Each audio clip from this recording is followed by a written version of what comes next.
कि सारी दुनिया को मालूम है कि लोगों का बनाया हुआ अपना तरीका सुकून देने में नाकाम हो चुका है।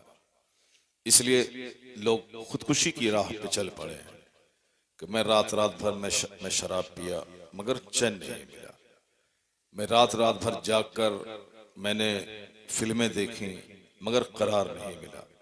तो अब एक ही रास्ता रहा है खुदकुशी करना, यानी मर जाना।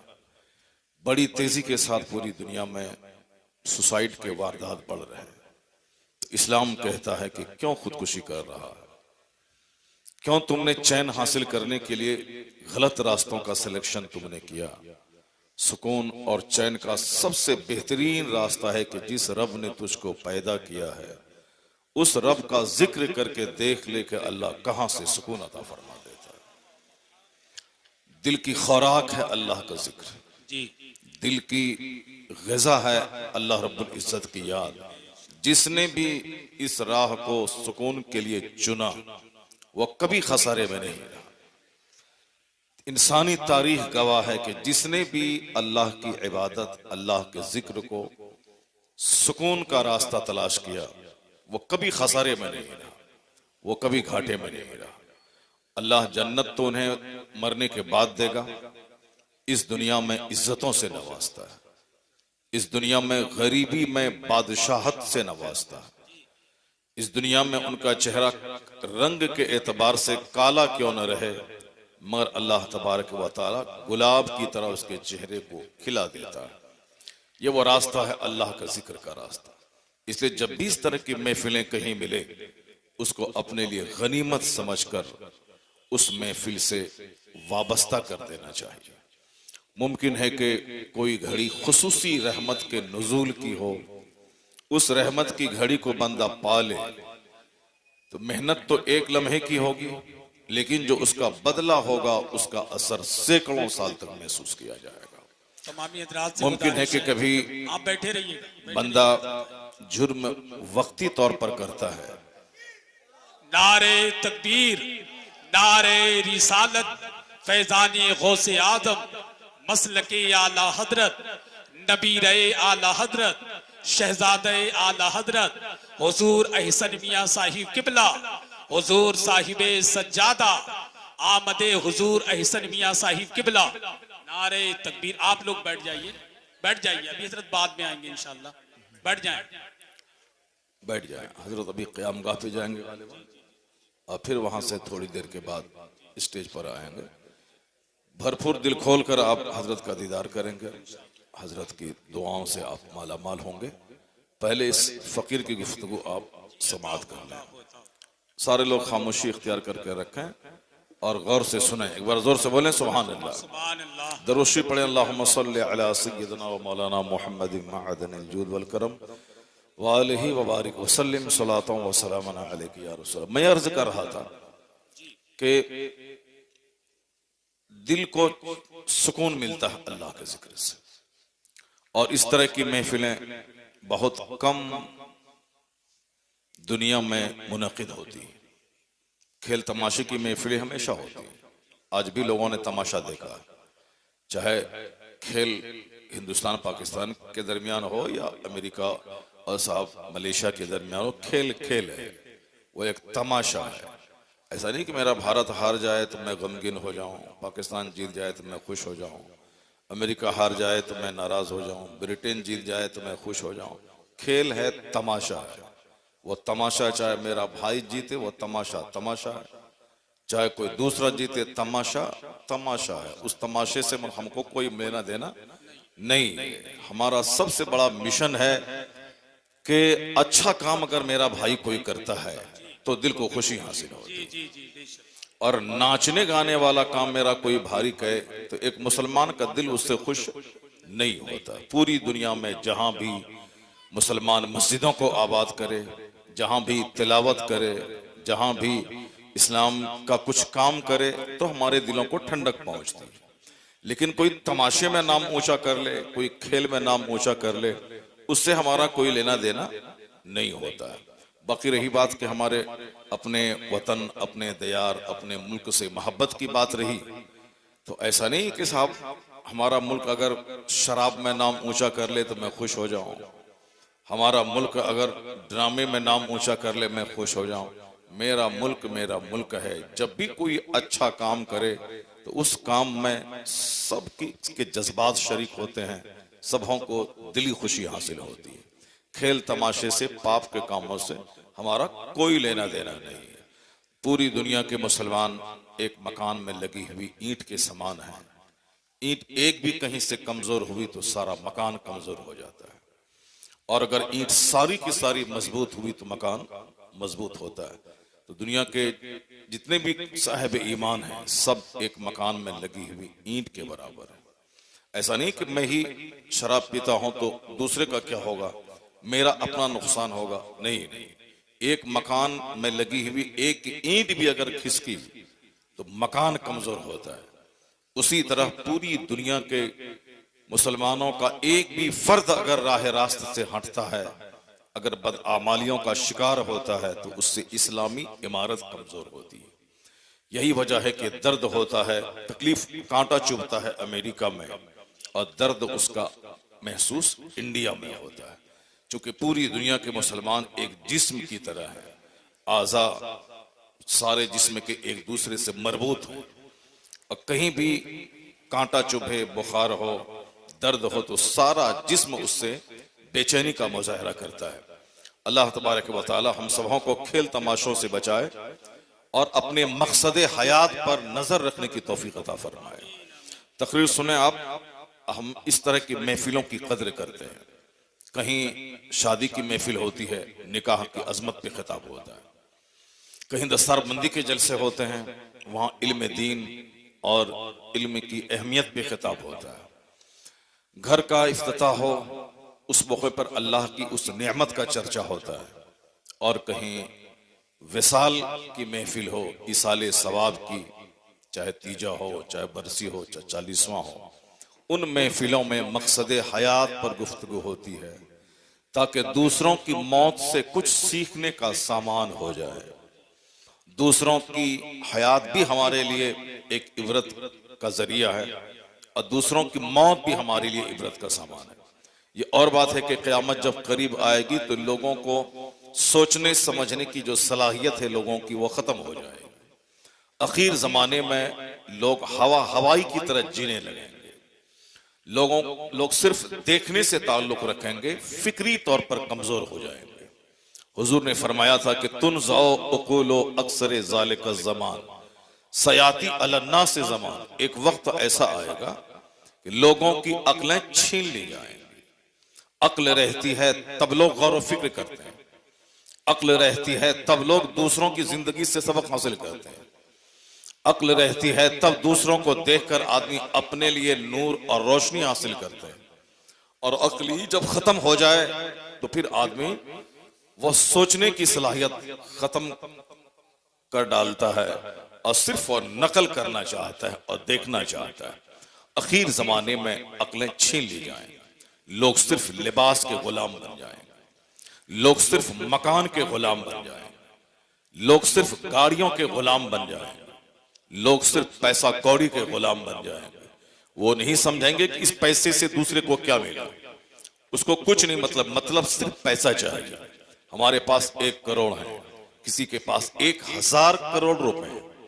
अक्ल का तकाजा है कि उस 1000 करोड़ वाले की जिंदगी को देखा जाए, जिन्होंने बेशुमार गलत तरीकों से पैसे जमा किया, उनको आखिर मिला क्या इस पैसों से उनको सुकून मिला, करार मिला, एक कामयाब जिंदगी मिली? सोचने की बात यह है, करोड़ों रुपए कमाने के बाद भी एक मायूस कुन जिंदगी, एक ऐसी जिंदगी जिसमें खुशी का नाम नहीं, एक ऐसी जिंदगी जो सरासर हसरत और मायूसी और नदामत से भरी हुई जिंदगी, यानी कामयाब जिंदगी और नाकाम अंजाम।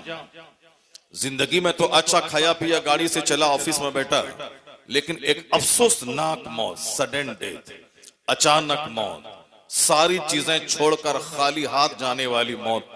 यानी उसकी मौत से मुझे एक पैगाम मिलता है, जो 10,000 करोड़ रुपए की प्रॉपर्टी रखता था, उनका अंजाम यह हुआ तो 10 करोड़ रखने वाला इसकी क्या औकात है उसके सामने? ये क्यों सोचता है कि मैं एक बहुत बड़ी कामयाब जिंदगी में बसर करूंगा? जब दुनिया में अक्ल घटती है तो दौलत की चाहत बढ़ती है, जब अक्ल बढ़ती है तो शहवत, अक्ल घटती है तो शहवत बढ़ती है। यानी आखिर जमाने में जब अक्ल घटेगी तो सिर्फ शहवत की बात है, ख्वाहिशात की तकमील की बात है, सिर्फ लग्जरियस लाइफ की बात है, सिर्फ गुड्स की बात है, सिर्फ अपनी रिक्वायरमेंट्स की बातें होंगी और फिर सेक्स की फुलफिलमेंट की बातें होंगी। आज की तारीख में देख लें, जहां भी जाएं, अक्सर लोगों के सामने सिर्फ ख्वाहिशात की बातें, तबई मैलानात की बातें और जिनसी ख्वाहिश की बातें, सेक्सुअल बातें, लव अफेयर्स, ताल्लुकात, नाजायज ताल्लुकात, इस्मत रेजी की बातें, चाहे मीडिया में हो, चाहे 10 लोग आपस में बैठे, चाहे हंसी मजाक में हो, हर जगहों पे बड़ी बातें छोड़कर सिर्फ वो हैवानी ख्वाहिशात की बातें होती। रास्ता चलते पुलिस वाले बैठे हों, उनकी गुफ्तगू को 5 मिनट गौर से सुने, वहां भी सिर्फ ख्वाहिशात की बात है, या तो जमीन खरीदारी की, या गाड़ी खरीदने की, या बेटी की शादी में खूब आला ढंग से फजूल खर्ची करने की, या फिर जिनसी ख्वाहिशात की। यानी होता है हर जगहों पे। अक्ल जब पुख्ता होती है तो आदमी जमीन पे गौर करता है, आदमी आसमान पे गौर करता है, आदमी अपनी लाइफ पे गौर करता है, आदमी दूसरों के डेथ पे गौर करता है, आदमी इस दुनिया में आने वाले भूचाल, आंधी तूफान पे गौर करता है, बिन बताए जलजले की हकीकत और सच्चाई पे गौर करता है। अचानक मौत किस चौराहे, किस गली, किस घर में आ जाए, उस मौत के बारे में सोचता है। तो आदमी की अक्ल जिंदा रहती है। और इसी को हुजूर ने कहा था कि जो दिन में 20 बार मौत को याद करेगा, वह शख्स अंदर से इतना आला हो जाएगा कि चाहे अपने बिस्तर पे अपने घर ही में क्यों ना मर जाए, अल्लाह उसे शहादत का मर्तबा अता फरमाएगा। जो रोजाना 20 बार मौत को याद करता हो। अभी देख लें कि मुसलमान हो या गैर मुस्लिम की तो बात ही नहीं करनी है, जो कलमा पढ़ने वाले लोग, इनसे मेरी बहस है कि इनका हाल आप देख लें कि घर में 24 घंटे गुजर जाते हैं, एक बार भी मौत का चर्चा नहीं होता है। और अगर कोई चर्चा कर डाले तो उसको बुरा माना जाता है कि साहब मजे को क्यों किरकिरा कर देते हो, वो तो जब आनी है आ जाएगी, लेकिन अभी वक्ती लज्जतों को खत्म कर देना क्यों चाहते हो तुम? जबकि हुजूर ने कहा था कि अक्सरू जिक्र हादिमी लज्जातिल मौत। हुजूर ने कहा था कि लज्जतों को ढाने वाली चीज, यानी जो तुम्हारी लज्जतों को ढा दे, उसको कसरत से याद करो, यानी मौत को। हुजूर ने कहा कि मौत को कसरत से याद करो, ज्यादा याद करो। मैक्सिमम तेरी गुफ्तगू का जो टॉपिक हो वो मौत हो। लेकिन हमने अपने हिसाब से मौत को बोझ समझा और हमने सिर्फ जिंदगी की बातें करनी शुरू कर दी। जिंदगी की बातों का मतलब नई नई इमारतें, नई नई जमीन की खरीदारी, नए नए मॉल, नए नए सामान को घर में जमा करना। हमने उसको इस तरह अपनी सारी जद्दोजहद को उसके पीछे लगा दिया कि जैसे कि जिंदगी का सबसे बड़ा मकसद माल हासिल करना हो। रिजल्ट क्या मिला? उसके बदले में खतरनाक बीमारियां, उसके बदले में जिंदगी की तलखियां, उसके बदले में आपस की दूरियां, उसके बदले में नींद की कमी, उसके बदले में 1 दर्जन बीमारियां। चूंकि हमने सुकून का ये रास्ता ज्यादा से ज्यादा माल चाहिए, इन्हें हमने अपने से चुना है। हमने फिल्म के एक्टर को देखकर चुना है, हमने पॉलिटिकल लीडर की बातों को सुन के चुना है, हमने दुनिया की किताबों को पढ़ने के बाद हमने चुना है, हमने अपने सराउंडिंग्स, आसपास के लोगों को दौलत के मुकाबले में जीते हुए देखकर, मैंने उनको देख करके उस रास्ते को चुना है। नतीजे में जिंदगी तो अल्लाह की दी है, अल्लाह ही हमें पैदा किया है, अल्लाह ही जमीन की तख्लीक की है, आसमान बनाया है, अल्लाह ही मुझे जिंदगी देता है, मौत देता है। उस रब से हटकर मैंने दूसरों को देखा। अल्लाह ने मॉडल तो अपने महबूब को बनाया था, मेरे महबूब को देखो, जिंदगी गुजारो। अल्लाह ने अपने महबूब को, जिसके नूर को सारी दुनिया की तख्लीक से कई लाख साल पहले उसे अर्शे मुअल्ला पे किंदिल की शक्ल में लटका के रखा, उस नूरे मोहम्मदी को बशरी शक्ल में सारे पैगंबरों के आखिर में दुनिया में भेजा, ताकि लोगों के लिए एक मॉडल रहे मुस्तफा, लोगों के लिए एक आइडियल बन जाए मुस्तफा। तो अल्लाह ने अपने महबूब को आइडियल बनाया था, मगर मैंने आइडियल फिल्म के एक्टर को चुन लिया। अल्लाह ने अपने महबूब को मॉडल बनाया था कि कैसे जिएं, कैसे खाएं, कैसे पिएं, कैसे कपड़ा पहने, कैसे बाल रखें, मगर हमने फिल्म के जोकर को अपने लिए आइडियल बनाया। वो अगर नंगा रहे तो मैं भी नंगा रहता हूं, वो अगर नया कपड़ा फटा हुआ पहने तो मैं भी वैसा पहनता हूं, वो अगर जोकर की तरह बाल चारों तरफ से मुंड के रखे तो मैं भी वैसा रखता हूं। उनकी बहू बेटियां अगर चड्डी पहन के सड़कों पे चलें, मैं भी अपनी बहन बेटियों को चड्डी पहनवाता हूं, क्योंकि हमारे लिए मॉडल व फिल्म का एक्टर और फिल्म की एक्ट्रेस बन गई है।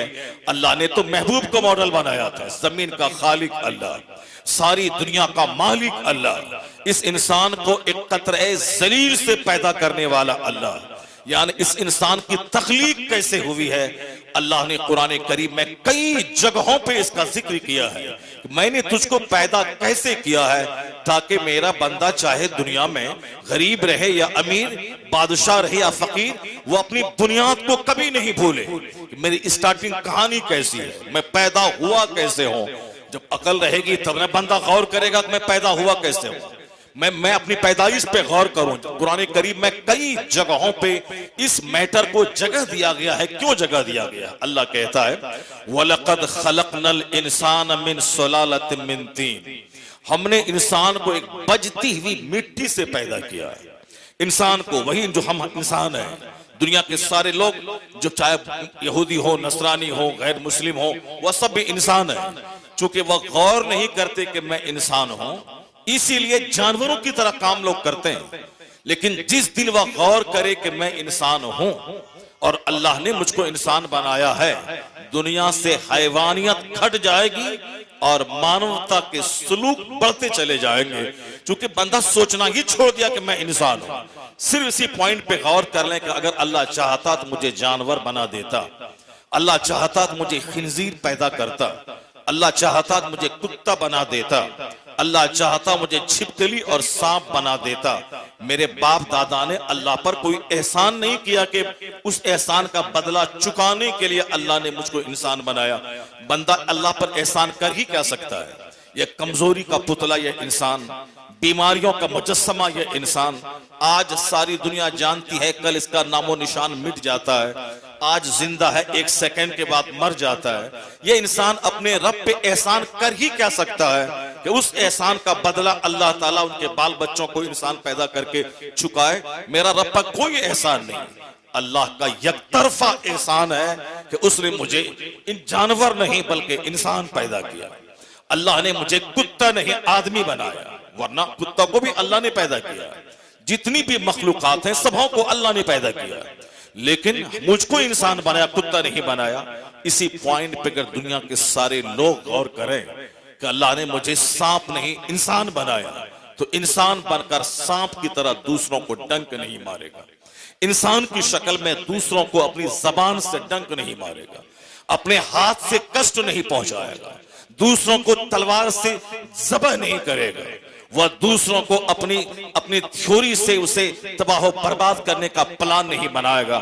ये जो सारे ड्रामे दुनिया में हो रहे हैं कि मेरा बच्चा बच्चा है, दूसरों का बच्चा बच्चा नहीं, मेरी बस्ती बस्ती है, दूसरों की बस्ती बस्ती नहीं, मेरा मुल्क मुल्क है, दूसरों का मुल्क मुल्क नहीं, ये बातें सिर्फ इसलिए हैं कि जब आदमी अक्ल से सोचना छोड़ देता है तब इस तरह की हैवानी हरकतें बंदा करने लगता है। आज जो कुछ भी हो रहा है अफ्रीका में, जो कुछ हो रहा है अमेरिका में, जो कुछ हो रहा है हिंदुस्तान की सरजमीन पे, यानी एक आदमी के जिस्म को 3 हिस्सों में बांट देना, एक आदमी को 6 इंच छोटा कर देना, एक आदमी को हमेशा किसी न किसी तरीके से फंसा के जेल में डाल देना, उसकी पूरी सोसाइटी, उस पूरी बिरादरी को मिटाने का प्लान बनाना उस वक्त होता है जब बंदा अपने इस पॉइंट पे सोचना छोड़ देता है कि मैं इंसान हूं और इंसानियत का तकाजा क्या है।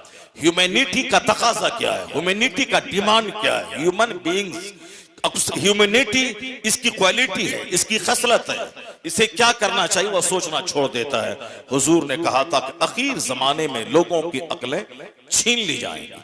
जब अकल छीन ली जाएंगी तो सिर्फ आदमी बर्गर खाएगा, सिर्फ आदमी चाउमीन खाएगा, सिर्फ आदमी शराब पिएगा, सिर्फ आदमी ताश खेलेगा, सिर्फ आदमी रात में नाइट क्लब का रुख करके डांस करेगा ताकि हम रिफ्रेश्ड हो जाएं, तरोताजा हो जाएं। वह भूल जाएगा कि नाचते नाचते बंदा मर गया, शराब पीते पीते आपस में कत्ल हो गया, ताश खेलते खेलते दौलतें बिक गई, जमीन लूट गई, यहां तक कि बीवी और बेटियों को दांव पे लगाना पड़ा। ये आदमी सोचना छोड़ देगा, वह सिर्फ उसको बर्गर और चाउमीन, चाहे लीवर डैमेज हो, चाहे उसका हार्ट डैमेज हो। आज सारे डॉक्टरों के पास जाने के बाद अक्सर डॉक्टर यही कहते हैं कि अगर हार्ट की बीमारी से बचना है, जो जंक फूड है इसको खाना छोड़ दें, जो भी अननेसेसरी गैर जरूरी चीजें हैं उसको इस्तेमाल करना छोड़ दें। यानी डॉक्टर कहते हैं सिगरेट पीना छोड़ दें, डॉक्टर कहते हैं बीड़ी पीना छोड़ दें, डॉक्टर कहते हैं कि गुटखा खाना छोड़ दें। अगर लीवर की सेफ्टी चाहिए, अगर हार्ट की सेफ्टी चाहिए, अगर इंटेस्टाइन की सेफ्टी चाहिए, अगर बसारत की सेफ्टी चाहिए, अगर चाहते हैं कि समाज बरकरार रहे, तो इन अननेसेसरी चीजों को छोड़ दें, गैर जरूरी चीजों को छोड़ दें। डॉक्टर आजकल अक्सर बोलते हैं कि बाहर का खाना पीना छोड़ दो। बाहर में वही एक ही तेल से कई तरह के सामान बना के आपको जहर देते हैं, आप वक्ती मजा लेने के लिए खाते हैं, अब उसे छोड़ दें। उससे आपका हार्ट के जो वेन्स हैं ब्लॉक हो जाएंगे, आपका शुगर लेवल हाई हो जाएगा, आपकी वीपी हाई हो जाएगी, यानी जो एक जनरल बीमारी बन गई है। डॉक्टर मना करते हैं कि बाहर के सामान को आप मत खाएं, ये जानने के बावजूद कि सिगरेट से कैंसर होता है, लेकिन आदमी आदत का गुलाम है, वो उसको पीता है।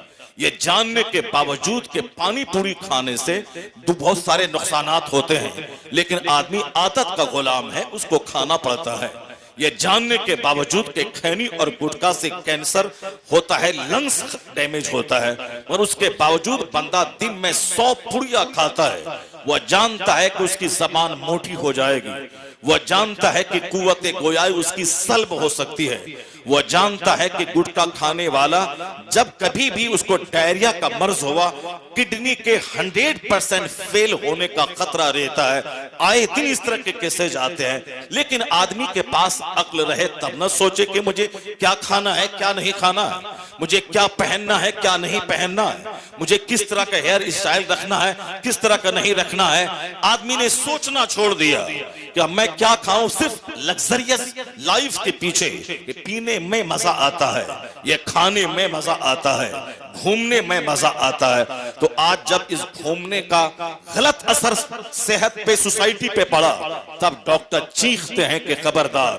रात में 10 से ज्यादा ना जागें और जल्दी सुबह उठने में दिक्कत होगी, इससे आपकी हेल्थ चूर चूर हो जाएगी।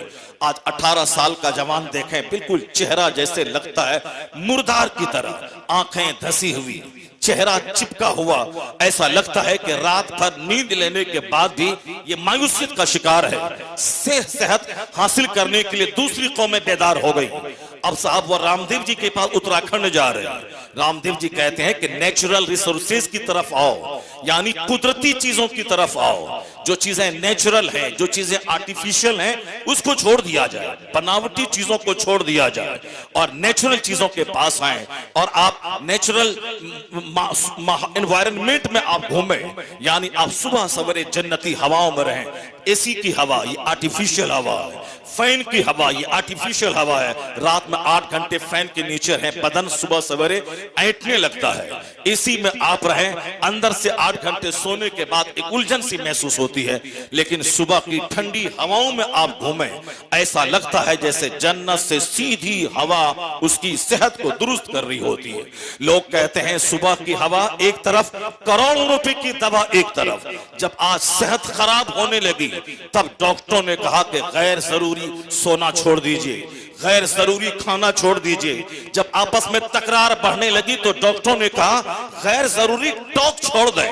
यानी कोरोना काल में पुलिस वाले डंडा मार मार कर रात के 9 बजे के बाद से लोगों को कहते थे घर जाओ, घर में रहो, सेफ रहो, घर में रहो, सेफ रहो, यानी बिल्कुल सुरक्षित रहो, बाहर मत घुमा करो। समंदर में जुहू चौपाटी के किनारे रात के 9 बजे के बाद लोग 2-2 बजे रात तक घूमते थे। पुलिस वाले डंडा मार मार के कहते थे घर में रहो, सेफ रहो, अपने घर में आइसोलेट रहो, सेफ रहो, यानी बाहर की हवाओं से बचते रहो। यही काम 1400 साल पहले पैगंबर आजम ने किया था। हुजूर ने कहा था, आज की तारीख में कहते हैं गैर जरूरी खाना, गैर जरूरी बोलना, गैर जरूरी पहनना, गैर जरूरी घूमना, ये तबाही का जरिया है। सेहत जाएगी, सुकून जाएगा, समाज में जीने की लज्जतें जाएंगी, जिंदगी की रंगीनियां खत्म हो जाएंगी। गैर जरूरी चीजों को छोड़ दो। जरूरी है रोटी चावल, जरूरी है चाउमीन नहीं, बर्गर नहीं, और गैर शराब नहीं, गैर गुटखा नहीं, गैर जरूरी चीजों को छोड़ दे अगर जिंदा रहना है। गैर जरूरी दोस्ती, गैर जरूरी कपड़ा पहनना, गैर जरूरी दूसरों से ताल्लुकात कायम करना, अननेसेसरी चीज जो नेसेसरी एसेंशियल है उसको अपनाए, जो गैर जरूरी को छोड़ दें।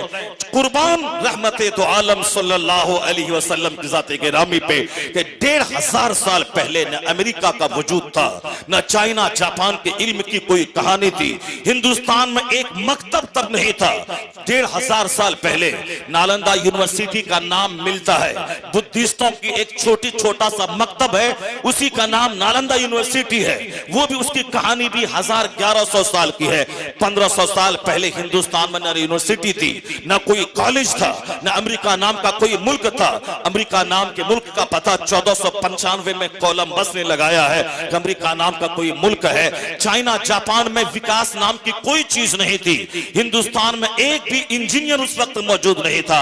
न फिजिक्स, केमिस्ट्री, बायोलॉजी का नाम दुनिया जानती थी, न एस्ट्रोलॉजी, न एस्ट्रोनॉमी का नाम दुनिया जानती थी। यानी शिक्षा के क्षेत्र में अनभिज्ञ थी, अज्ञानता का अंधकार था, इग्नोरेंस और जहालत का दबदबा था। उस मौके पे दुनिया के सबसे बड़े मुअल्लिम, सबसे बड़े मोहसिन, सबसे बड़े दुनिया के रिफॉर्मर, सबसे बड़े पैगंबर ने एक पैगाम दिया था। हुजूर ने कहा था मिन हुस्न इस्लामिल मर्ए तर्कहु माला, यानी मुस्तफा ने कहा था एक आदमी के इस्लाम का हुस्न ये है कि गैर जरूरी चीजों को छोड़ दे। यानी एक मोमिन के इस्लाम का हुस्न है गैर जरूरी चीजों को छोड़ दे। तो जहां आज के लाखों दानिश्वर जिस पॉइंट पर आज मुत्तफिक हुए हैं, यही पैगाम तनहा मुस्तफा ने 1500 साल पहले कहा था। यह इस बात की दलील है कि जहां दुनिया तबाही का तमाशा देखने के बाद उसी प्लेटफॉर्म पे लौट के आना चाहती है जो प्लेटफॉर्म मुस्तफा ने 1500 साल पहले अता किया था। सरकार दो जहां दुनिया के सबसे बड़े मुस्लिम, आकाए दो जहां दुनिया का सबसे बड़ा रिफॉर्मर। इसलिए हमारे लिए मॉडल कभी कोई फिल्म का एक्टर नहीं हो सकता, हमारे लिए मॉडल कभी कोई एक्ट्रेस नहीं हो सकती, हमारे लिए नमूना कभी कोई पॉलिटिकल लीडर नहीं हो सकता है, कभी कोई इब्राहिम लिंकन मेरे लिए कोई लीडर नहीं हो सकता है, हमारा आइडियल नहीं हो सकता। लीडर हो सकता है वो समाज का, मगर हमारे लिए आइडियल नहीं हो सकता मैं जिंदगी में कैसे गुजारूं, क्योंकि उन्हें सिर्फ पॉलिटिक्स से बहस करते हैं, वो सिर्फ राजनीति से बहस करते हैं, सिर्फ कुर्सी हासिल करना उनका मकसद है। कैसे ढेर दिनों तक मैं सत्ते में बना रहूं, कैसे ढेर दिनों तक मेरी गवर्नमेंट कायम रहे, उसके लिए चाहे मानवता के उसूल की धज्जियां उड़ानी पड़े वो उड़ा देता है। उसके लिए चाहे जिस कलमदान का गलत इस्तेमाल करना पड़े वो कर जाता है। मकसद उसका जलील होता है थोड़ा सा कि ज्यादा दिनों तक मेरी हुकूमत कायम रहे। वो हमारी नशिस्तों बर्खास्त के लिए मॉडल कभी नहीं हो सकता। जिसकी नजर सिर्फ हुकूमत पर हो, जिसकी नजर सिर्फ कुर्सी पर हो, जिसकी नजर सिर्फ खाने पीने पर हो, यह कमजोरी है दुनिया के लीडरों की, यह कमजोरी है दुनिया के रहनुमाओं की। जब उसे थोड़ा सा कलमदान मिल जाता है वो अपने भाई भतीजे के लिए इस्तेमाल करना चाहता है, वो अपने समाज अपनी कौम के लिए इस्तेमाल करना चाहता है। नहीं देखा आपने कि हिंदुस्तान में जब कोई रेलवे मिनिस्टर बनता है जिस स्टेट का हो, वो चाहता है कि इसकी भलाई सिर्फ मेरे स्टेट तक जाए। कभी रामविलास पासवान जी रेल मंत्री थे, चाहते थे कि बिहार ही में रेल के सारे बेनिफिट चले जाए। कभी लालू प्रसाद यादव जी रेलवे मंत्री थे, वो चाहते थे कि हिंदुस्तान में रेलवे का सारा मुनाफा बिहार चला जाए। कभी ममता बनर्जी वेस्ट बंगाल की रेल मंत्री थी, वो चाहती थी कि रेलवे का सारा फायदा मेरे बंगाल को पहुंच जाए। कभी सीके जाफर शरीफ कर्नाटका के रेल मंत्री थे, वो चाहते थे कि हमारे कर्नाटका को इससे फायदा पहुंचे। यानी जो कलमदान वजारत जिसके हाथ में आती है, यह इंसान की कमजोरी है, वो अपने भाई भतीजावाद में लग जाता है। इसलिए दुनिया में कोई भी ज़ाब्ता इंसान का बनाया हुआ वह फेल्योर हो चुका है। Democracy is the government of the people, for the people, by the people. जमहूरियत इंसान के लिए, इंसान आदमी के लिए, आदमी के जरिया आदमी का बनाया हुआ कानून है जमहूरियत। मगर जमहूरियत भी कमा हक हो दुनिया में सुकून देने में असमर्थ है। रशिया में कम्युनिज्म वहां से चला, मगर रूस के हजार सैकड़ों दर्जनों टुकड़े हो गए। एक ज्योति बसु नाम का आदमी 30 साल तक हिंदुस्तान के वेस्ट बंगाल का चीफ मिनिस्टर रहा, लेकिन आज उसकी पार्टी की जैसी की तैसी हो गई। लोग किसी चीज को अपना जाती फार्मूला को चाहते हैं पूरी दुनिया पे नाफिज कर दें और हम कामयाब हो जाएंगे। दुनिया में कम्युनिज्म फेल हो चुका है, दुनिया में डेमोक्रेसी भी फेल हो चुकी है, खुद साख्ता डेमोक्रेसी। दुनिया में इश्तराकियत, दुनिया में कैपिटलिज्म यानी कि मालदारों पूंजीपतियों को फायदा पहुंचाना, ये फार्मूला भी फेल हो चुका है। जबकि धीरे धीरे हिंदुस्तान में वही पूंजीवाद का दौर आता जा रहा है। मुट्ठी भर लोगों के पास दौलतें जा रही हैं। हिंदुस्तान का आदमी देखते ही देखते दुनिया के दौलतमंदों की सूची में वह शामिल हो रहा है और 1 नंबर 2 नंबर 3 नंबर पर आने के लिए हाथ पांव मार रहा है। और हमारी हुकूमत भी उसी को और आगे बढ़ाने के पीछे लगी है। ये और बात है कि करोड़ों गरीब मजदूर महंगाई की तलवार से कट जाएं, पिस जाएं, मर जाएं, उसे इन करोड़ों गरीबों से मोहब्बत नहीं है, उसे चंद गिनती के उद्योगपति से मोहब्बत है, जिनके पैसे से वो इलेक्शन लड़ेगा, जिनके पैसे को पानी की तरह बहा करके वह कुर्सियां खरीदेगा। यह इंसान का बनाया हुआ ज़ाब्ता फेल हो चुका है। इसलिए दुनिया में कम्युनिज्म भी फेल हो गया, डेमोक्रेसी फेल हो गई। तो निजाम किसका कामयाब है?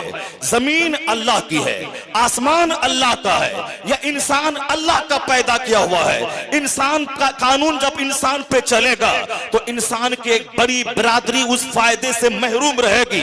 लेकिन जब इंसान के खालिक का कानून चलेगा तो अमेरिकियों का भला होगा, हिंदुस्तानी का भला होगा, चाइनीज का भला होगा। क्योंकि अल्लाह का कानून है वह सारे बंदों के लिए भला होगा। इसलिए अल्लाह ने अपने महबूब को रहमतुल लिल आलमीन बना के भेजा कि देख मुस्तफा को कैसे खाते हैं, कैसे पहनते हैं, कैसे जीते हैं, कैसे चलते हैं, कैसे जद्दोजहद वाली जिंदगी गुजारते हैं। मुस्तफा को कोई क्रिश्चियन भी देखे, जन्नत भले ना मिले दुनिया में कामयाब हो जाएगा। मुस्तफा को यहूदी क्यों ना देखे, भले जन्नत नहीं मिलेगी बदअकीदगी कुफ्र की वजह से, मगर दुनिया में कामयाब होगा। मुस्तफा को कोई गैर मुस्लिम देख के जिंदगी गुजारे, जन्नत नहीं मिलेगी मगर दुनिया में अच्छी जिंदगी मिलेगी, उसको एक कामयाब जिंदगी गुजारेगा। इसलिए दुनिया वाले नाकाम होते हैं कब? जब अपना उसूल चलाते हैं। लेकिन जिस दिन दुनिया में उसूल अल्लाह का चलेगा, जिस दिन दुनिया में कानून मुस्तफा का चलेगा, उस वक्त झोपड़ी में भी बादशाहों जैसी काबिले रश्क जिंदगी मिल जाए।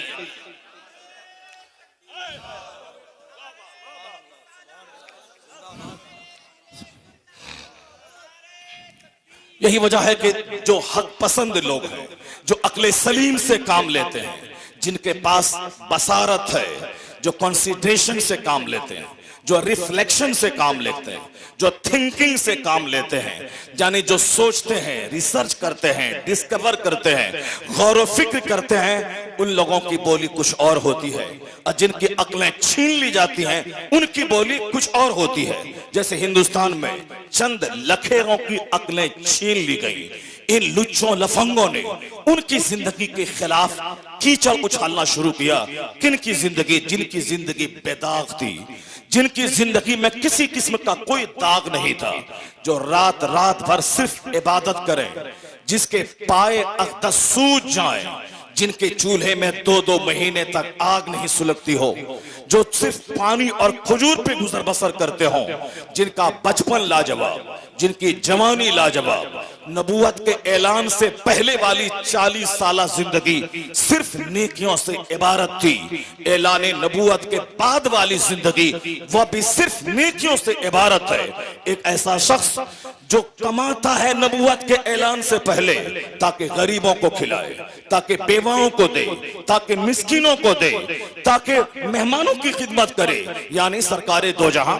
जब आपकी उम्र 12 साल की थी, अपने चचा के साथ जब आप बसरा गए, चचा के साथ मुल्क शाम गए, चचा के साथ यमन गए, उस वक्त बिजनेस करते थे, नबूवत का ऐलान नहीं हुआ था।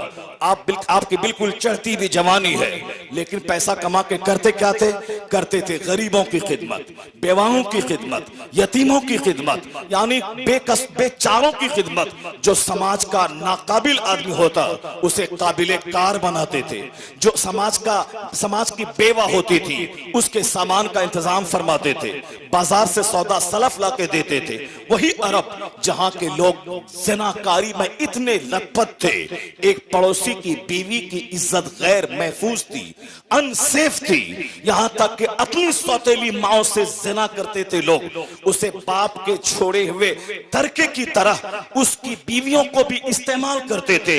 यानी शराब और ज़िना यह दौरे जाहिलियत का सबसे बड़ा कारनामा है, और आखिर जमाने में वही दौर लौट के आएगा, शराब और ज़िना पूरी दुनिया में गालिब हो जाएगा, हो जाएगी ज़िनाकारी, और शराब पानी से ज्यादा सस्ती हो जाएगी, लोग इस्तेमाल करेंगे।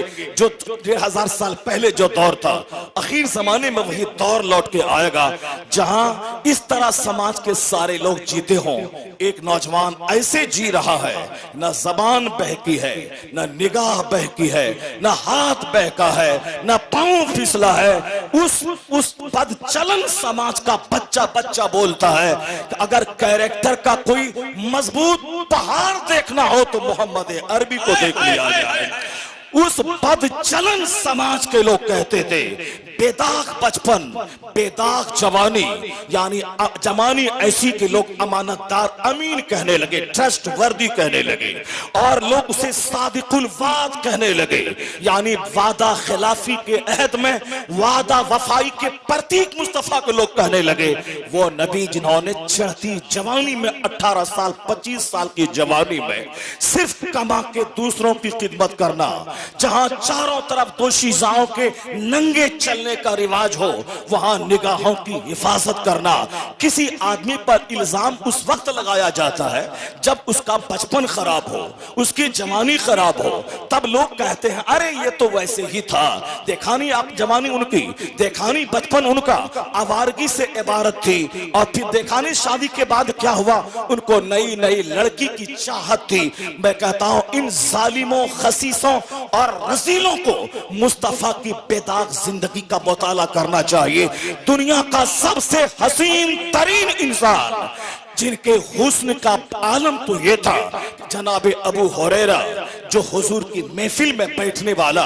हम तो 1400 साल के बाद किताबों में नबी का हुस्न पढ़ते हैं, लेकिन अबू हुरैरा जो हुजूर को देखा, बरसहा बरस तक देखा, उनका स्टेटमेंट है कि मुस्तफा का चेहरा ऐसा था कान्ना शम्स तजरी फी वजहिही, गोया सूरज था जो नबी के चेहरे में तैर रहा, सूरज नबी के चेहरे में तैर रहा।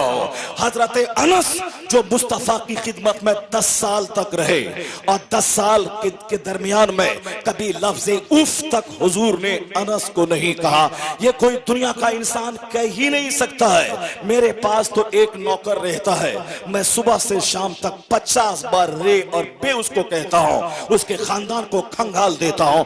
यहां 10 साल तक यूरोप का एक दानिश्वर मुस्तफा की लाइफ स्टोरी को बयान करते हुए कहता है, Anas lived in the service of the holy prophet for 10 years but he did not tell even word of, यानी अनस 10 साल तक मुस्तफा की खिदमत में रहे, मगर लफ्ज़े उफ तक उस अखलाक के पहाड़ ने नहीं कहा। यह इस बात की दलील है न उस जैसा इंसान पहले कोई पैदा हुआ, न क़यामत तक कोई पैदा। नारे तकबीर, नारे रिसालत, शान मुस्तफा, अज़मत मुस्तफा।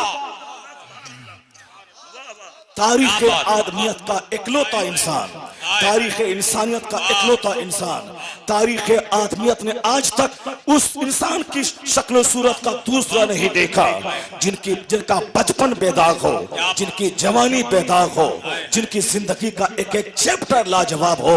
मैं कहता हूं जिनकी जिंदगी में कुछ पहले से गड़बड़ होती है, तब बाद में लोग उसमें ऐब निकालते हैं, अरे ये तो पहले से वैसा था। मैं कहता हूं जालिमों, मुस्तफा जाने रहमत की जिंदगी में मक्का के दुश्मनों ने भी ऐब नहीं निकाला इस ताल्लुक से कि इनकी नजर बहकी है। नहीं, वहां के तो बड़े बड़े खानदान के लोग कहते थे काश मोहम्मद अरबी मेरे दामाद बन जाएं, मेरी नस्लें फख्र करेंगी, मेरी नस्लें फख्र करेंगी, मेरी नस्लें फख्र करेंगी इनकी दामादी पर। चूंकि जो हुस्न जमाल अल्लाह ने दिया था, हुस्न का अपना अट्रैक्शन होता है, खूबसूरती की अपनी कशिश होती है, खूबसूरती सच बढ़ते हुए आदमी के कदम को रोक लेती है। इसलिए एक अच्छा सा चेहरा आदमी के दिल पे असर डालता है। हुस्न और हुस्न का अपना कमाल होता है। तो अब अंदर के किरदार की खूबसूरती एक अलग खूबसूरती है, और पर्सनैलिटी की खूबसूरती, यह दोनों हुस्न उनकी शख्सियत को लाजवाब बना देती है। यानी इंटरनल ब्यूटी और आउटवर्ड ब्यूटी डबली अट्रैक्टिव पर्सनैलिटी को बना देती है। मुस्तफा का यह जाहिरी हुस्न था कि 25 साल की जवानी में जब रास्ते से गुजरते थे तो दो शीज़ाएं तमन्ना करती थी कि काश मोहम्मद अरबी मेरे निकाह में आ जाए, मेरी नस्लें फख्र करेंगी। अल्लाह उस वक्त ये जवान मुस्तफा की बेताब जवानी थी। उस वक्त अगर हुजूर चाहते, उस वक्त सरकारें दो जहां खाना खाते थे, उस वक्त उनके पास माल की फरावानी थी, वह बिजनेस करते थे चचा के साथ में, उनके पास माल था, माल भी था, हुस्न भी था, अपना वतन था। नबूवत की जिम्मेदारी भी उस वक्त में नहीं थी कि हम रात और दिन तबलीग इस्लाम करें। यह जिम्मेदारी 40 साल के बाद आई कि रात दिन इस्लाम की तबलीग करें। 25 साल की चढ़ती जवानी में फारिग भी है आप, यानी नबूवत की जिम्मेदारी नहीं है कि मैं लोगों तक इस्लाम का पैगाम पहुंचाऊं। खाते थे आप, सोते थे आप, मानवता की खिदमत करते थे, उस वक्त फ्री थे। अगर चाहते अरब के दस्तूर के मुताबिक नबी 100 खूबसूरत 16 साल की लड़कियों से शादी कर सकते थे। चूंकि अरब में ये माहौल था उस टाइम में 100 शादी करना, 200 शादी करना, ये अरब का माहौल था। और जो जिस कल्चर में पैदा होता है उस कल्चर की बात को इख्तियार करे तो उसे लोग ऐब नहीं मानते हैं।